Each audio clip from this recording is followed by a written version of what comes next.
People are going to make a big deal about Kentucky basketball scoring over 100 points yet again tonight, but I think their suffocating defense that they had against Jackson State is even more impressive.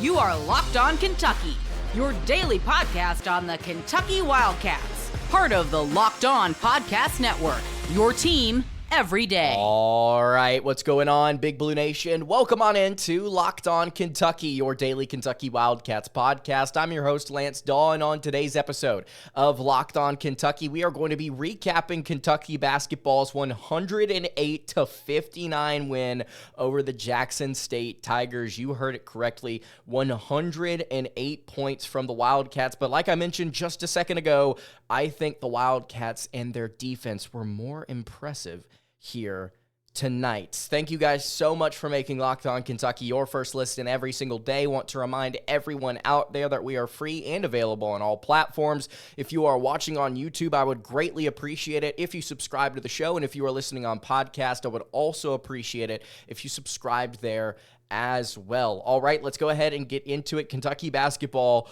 108 points and even 54 points in both halves. You love to see it. Three different 12-2 runs here in this game. 108 points to Jackson State's 59. It was a question as to whether or not Jackson State would get to 60 plus tonight.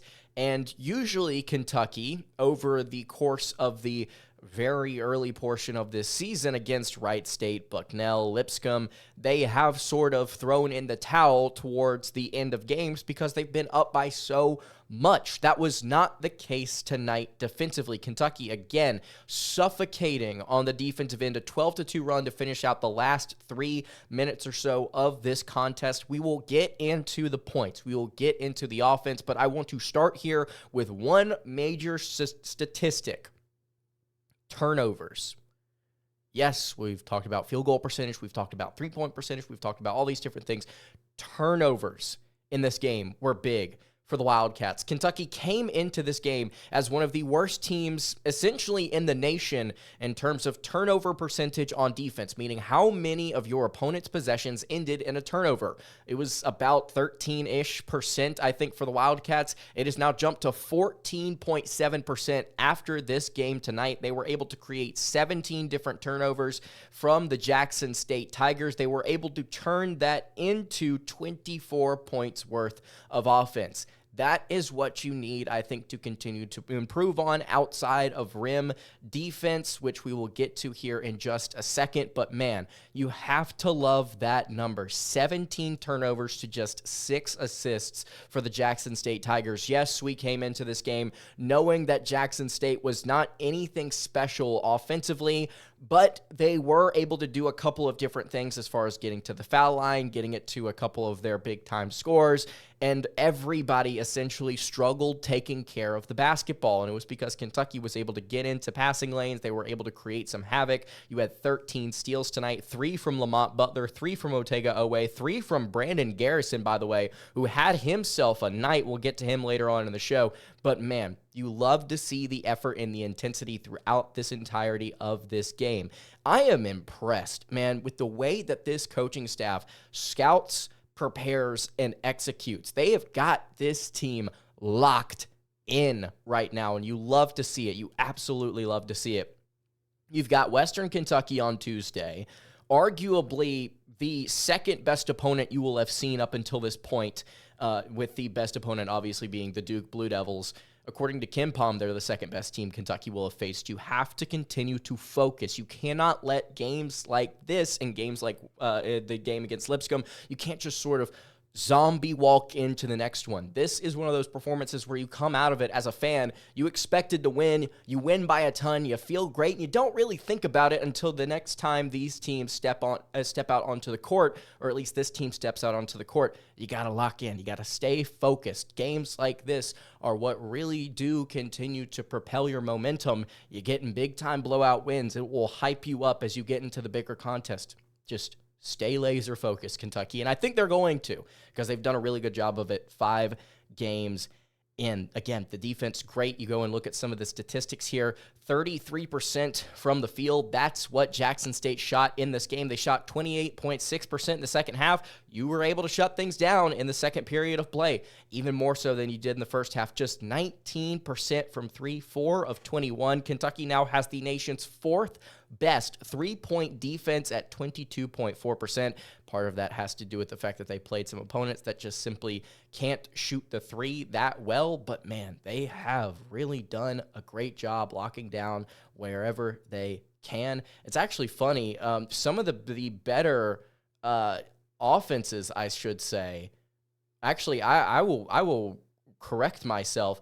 Kentucky has played two of the worst three-point shooting teams on their schedule in Lipscomb and Jackson State, but Wright State, Bucknell, and Duke are all in the top half of their schedule. So I will take that back. Kentucky's obviously faced a couple of decent three-point shooting teams, and they've still been able to lock it down. So props to Mark Pope, props to this staff, props to this team, able to go out there and really dominate. Jamie Mitchell Jr., who is the big-time scorer I was afraid of, 2 of 9 in this game, just 7 points and a couple of turnovers in 23 minutes of play. This is what you love to see. You have the team going 50% from the line, 19% from 3, 33% from the floor. We talked about that 30 or 39% mark for Kentucky. You got there in this game. Once again, 17 points. Yes, Jackson State was able to get some rebounds, but this is one of the, honestly, it's weird to say, and they even brought this up on the broadcast, this is going to be one of the better rebounding teams that Kentucky sees this season, and part of it is because of their chaotic shot selection.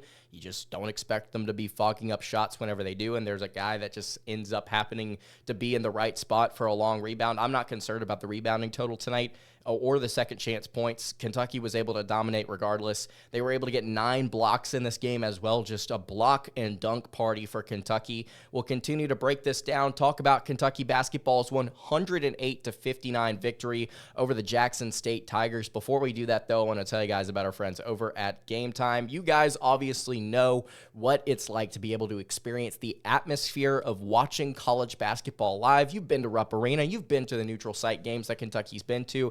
It's like celebrity sightings, things going on the court, the feel of the crowd, the energy, the emotion. It has been absolutely phenomenal to see Big Blue Nation support this team early on this season. You see the photos of Big Blue Nation packing out Rupp Arena through these first few games. And if you want to be able to go get tickets to find a way into that crowd to see Kentucky play, whoever it may be, whether it's in the non-conference or conference slate, you need to go to Game Time. It's the place you need to go to get all of your tickets, and not just tickets for sporting events, by the way, concerts, shows, theater, anything near you. They've got a feature called Game Time Picks that makes getting tickets to see your favorite teams play live even easier. It filters out the fluff, shows you only incredible deals on great seats so you don't have to waste time searching through thousands of tickets. Obviously, Kentucky playing Western Kentucky next week. That could be a perfect game for you to go to. And if you want to take the guesswork out of buying your tickets to that Western Kentucky game or any event near you, you can take the guesswork out of buying tickets with Game Time Picks by downloading the Game Time app, creating an account, and using code LOCKEDONCollege for $20 off your first purchase. Terms apply. Again, create an account and redeem code LOCKEDONCollege, LOCKEDONCOLLEGE for $20 off. Download Game Time today. What time is it? Game time. All right, continuing along here on the late Friday night edition of Locked On Kentucky. Lance Dawe hanging out here with you. Really appreciate you guys checking out the show today. If you have not subscribed to the YouTube channel or the podcast feed, I would greatly appreciate it if you did so. Recapping Kentucky basketball's 108-59 win over the Jackson State Tigers. We will get to individual performances here in just a moment, but first, a couple of things. Ken Pom update, as I love to give you guys, and I just refreshed my page and something new just popped up on it, so here we go. So Kentucky came into this game ranked 15th on Ken Pom.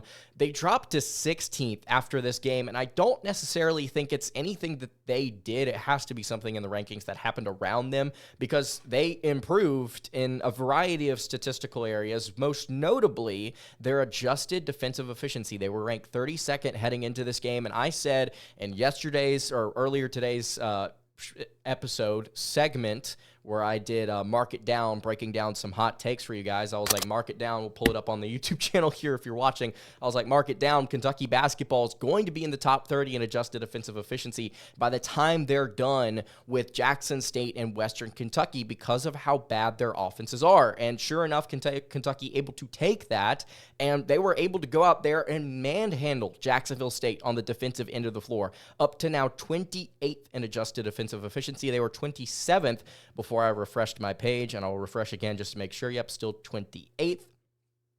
So I think Kentucky will maintain there, and looks like we'll be right, at least hopefully, fingers crossed, about that prediction on Mark It Down. Kentucky, though, 12th on offense and adjusted efficiency still. They are 6th in the country in effective field goal percentage at 61.3%. They're shooting almost 60% from two, 42.3% from beyond the arc. Offense, and Ken Palm has sent out some newsletters about this. I think other college basketball content creators have talked about this. Offense is back in a way that we've not seen before this season. Teams are scoring at an insane rate. I think it has to do with the transfer portal.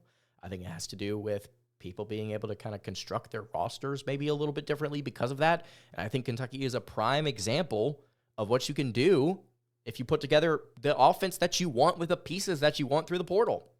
And you can have a lot of success with that, especially if you have a solid coach. Kentucky right now, they were like ranked low at the beginning of the season in terms of point distribution from three. So the percentage of total points that they got from three, they now get 39% of their points from beyond the arc, which is 48th nationally. So they are climbing there.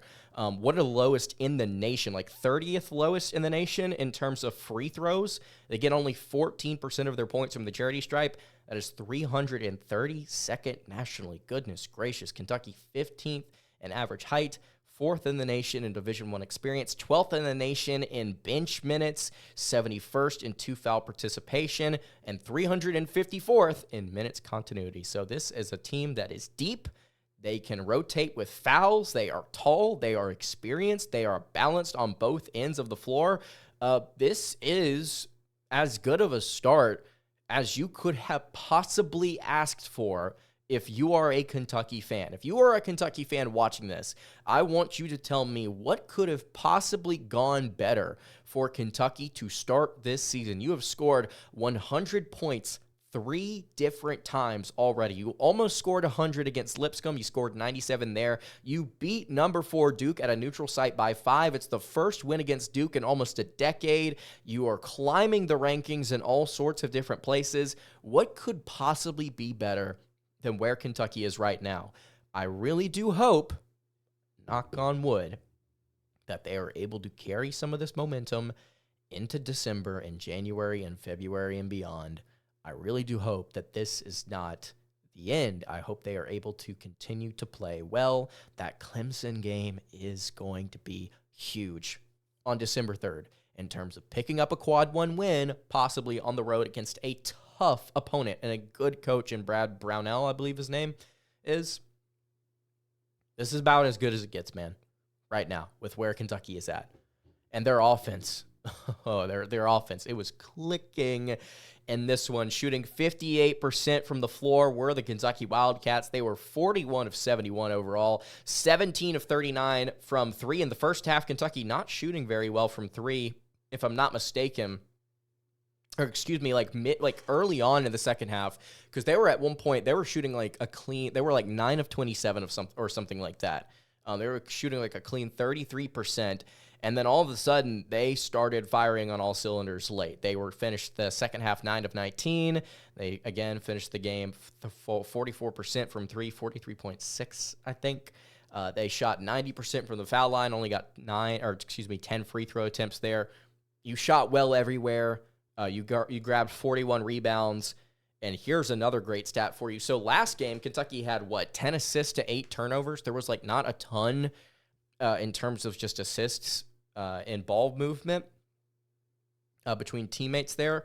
Kentucky made it a point of emphasis heading into this one, and you got 29 assists to 10 turnovers. 29 assists to 10 turnovers. We'll go ahead and highlight it here. Kerr Kriisa has not been able to hit the broadside of a barn to start this season. All due respect to the kid, he was objectively one of the best shooters in the nation coming out of the transfer portal. He's shooting like 26% from three right now or something like that. It is not going well. I think it's simply the shot selection. His shot selection has been underwhelming to start the year. But what the kid has been able to do, playing point guard, is incredible. Distributing the ball, 7 assists in 12 minutes off the bench tonight. Doesn't really get much better than that if you're asking for a guard off the bench to give you a spark. 12 minutes, 7 assists, 7 dimes, a few rebounds as well.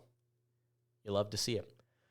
All right, let's wrap up the show. Let's highlight some individual performances here. Before we do that, I want to tell you guys about our friends over at FanDuel. You can tackle the NFL action with FanDuel. It's America's #1 sports book because right now, new customers can bet $5 and get $150 in bonus bets if they win. The FanDuel Sportsbook app gives you everything you need to place live bets on the NFL all in one place. So when you get a hunch in the middle of a game, you can check out the latest stats. You can view live play-by-play and so much more on the same page where you place your bets. Just visit FanDuel.com to join today. Again, you'll get started with $150 in bonus bets if you win your first $5 bet. That's at FanDuel.com.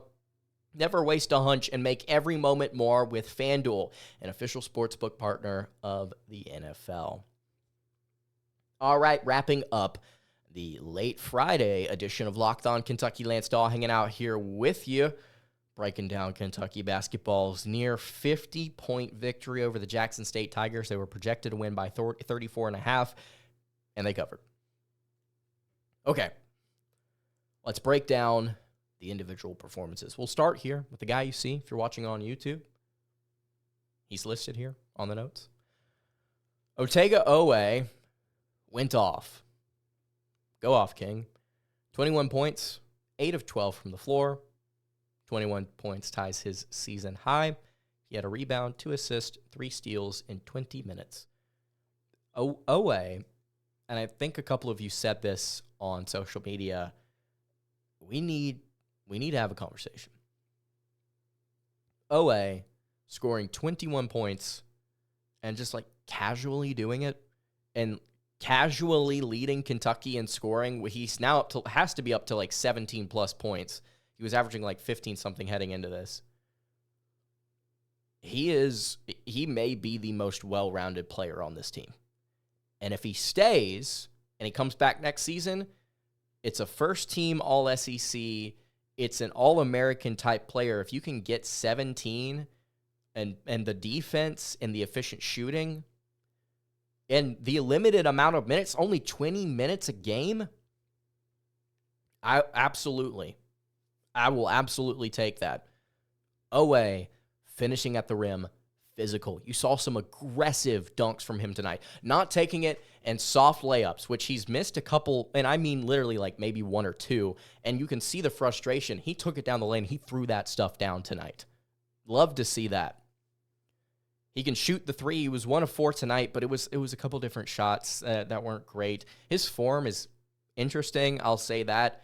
I wouldn't say it's necessarily poor. It's just interesting.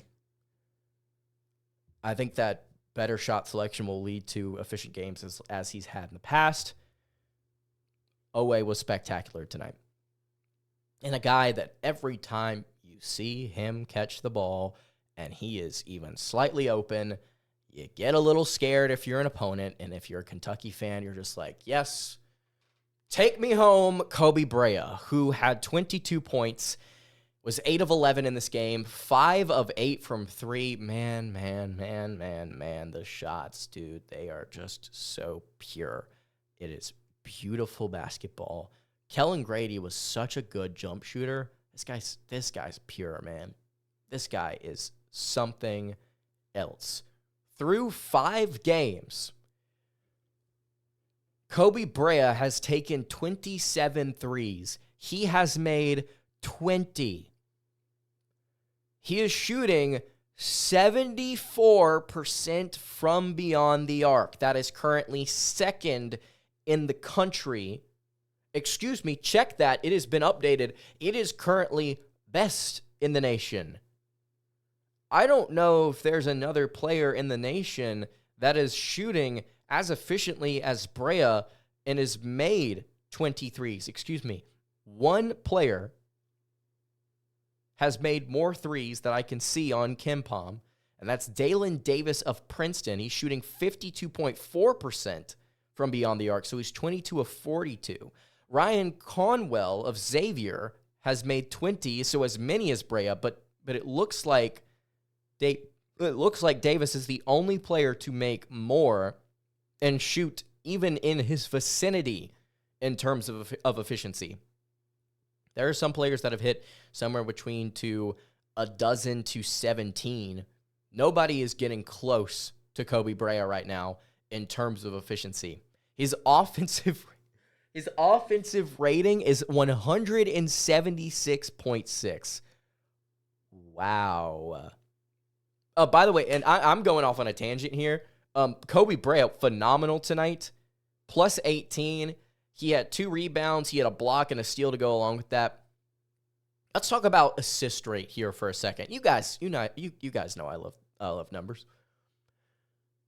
Assist rate is like the percentage of possessions that you give an assist on when you're on the floor. And like really good guards will be like 25% plus. If you want to guess Kentucky's top 3 players in terms of assist rate, I'll give you top 4.